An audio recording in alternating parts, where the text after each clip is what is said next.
Give an Hour is a national nonprofit that I founded 4 years ago because of a need that I saw as the wars in Iraq and Afghanistan began to unfold. The men and women who serve our country are coming home with expectable, invisible injuries of war, including post-traumatic stress, traumatic brain injury, anxiety, depression. Sometimes these issues affect their families, their children. The network that we provide through Give an Hour offers free mental health care for those who serve and their families. We also offer opportunities for education in the communities around those who serve. What you're about to see are the real stories of the men and women who serve our country. These stories will tell you the ground truth, what really happens to the men and women who fight the wars currently going on in Afghanistan and Iraq. By hearing their stories, you will understand the issues that come home and the issues that we, our country, our citizens, need to respond to.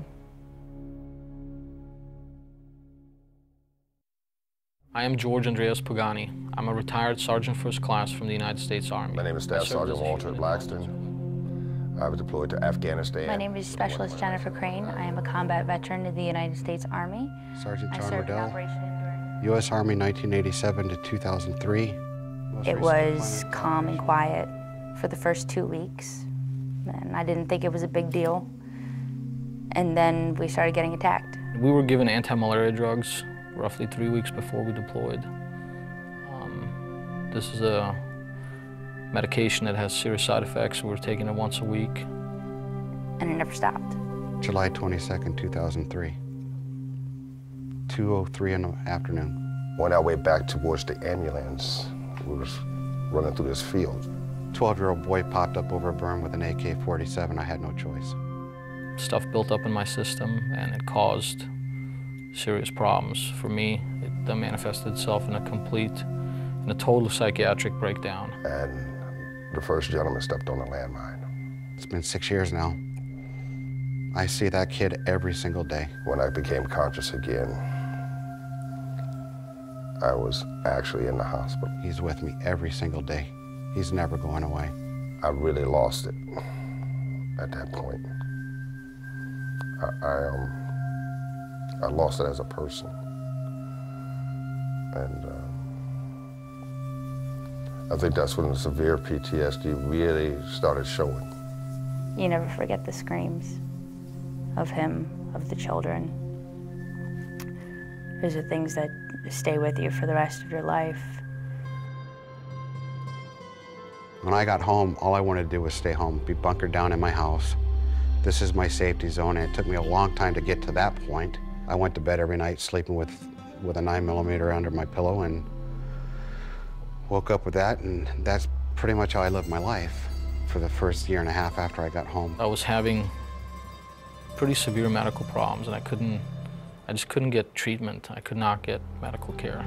I struggled very hard to not go off the deep end.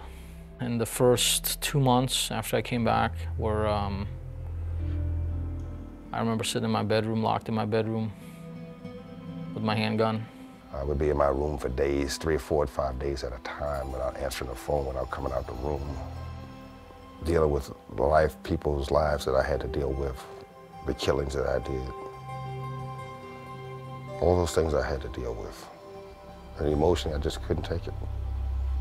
That right there was the turning point when I realized I needed some major, major help. Because I couldn't handle it. When you come home, you know, the more things change, the more things stay the same. It's one of my favorite things to say. There's a great reason for that, because I changed so much, and I had no idea, and I came home and everything else had stayed the same, except for me. And I no longer fit in my own world, because you have this great sense of nobody understands me but me. So how can you live in this world with everybody else? You come to find out you can't. I eventually went on to crack cocaine, and it was somewhere during that time where I just broke down. I was homeless. I lived out of my car, and one night I was just sitting in my car crying, praying for someone to help me.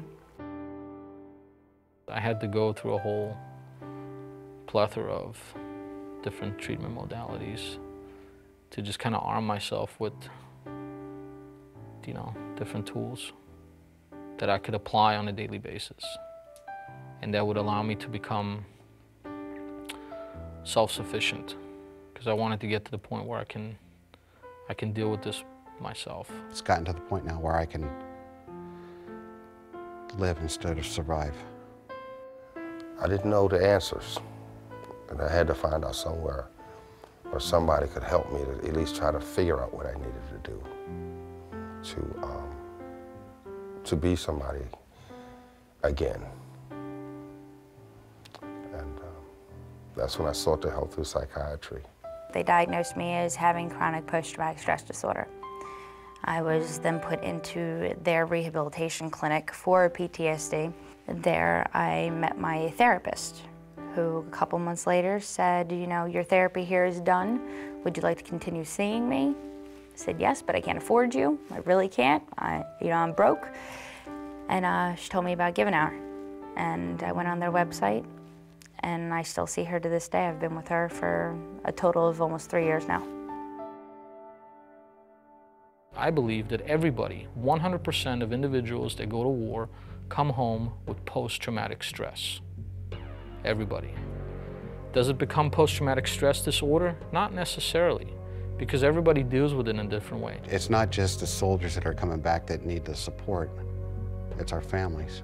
It's our kids. They're suffering as much as we are. PTSD and TBI and everything that these soldiers are coming home with affects every single body out here. The economy, life, people, marriages, children. Everybody's affected by this. We as a nation should embrace it, because if we don't, and we continue what we've done in the past, which is to take people, individuals, who have honorably served this country in war and are affected by this profound human experience, they come home, they need to process. And if we don't allow them to process appropriately and continue to shove them off into some fringe group of society labeled the mentally ill, guess what? Whether you like it or not, we will import war sickness back into the fabric of our own society by default. End of story. Give an Hour is civilians, which is huge. It's the society that you want so badly to be a part of that is reaching out and giving you the hope. And I think that's the most important piece of that. I don't know where I'd be if it wasn't for that. To know that there are people in the real world, outside of the military, outside of the government, who want to help and that truly care. I am telling my story because it is important for us to ensure that everybody who comes home from war has an opportunity to participate in normal life. Because I'm hoping to save somebody else. Everyone needs to understand what it is that we as soldiers have endured. And provide a means of hope and inspiration for the troops coming back.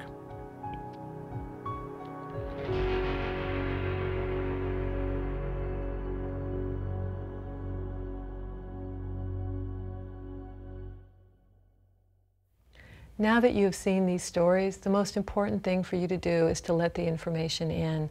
By understanding the real truth about what happens to the men and women who serve our country, you can step up and help. If you're a mental health professional, you can join our network. If you're a civilian in the community, educate yourself. Contact Give an Hour to find out how you can get involved to help the men and women who serve our country.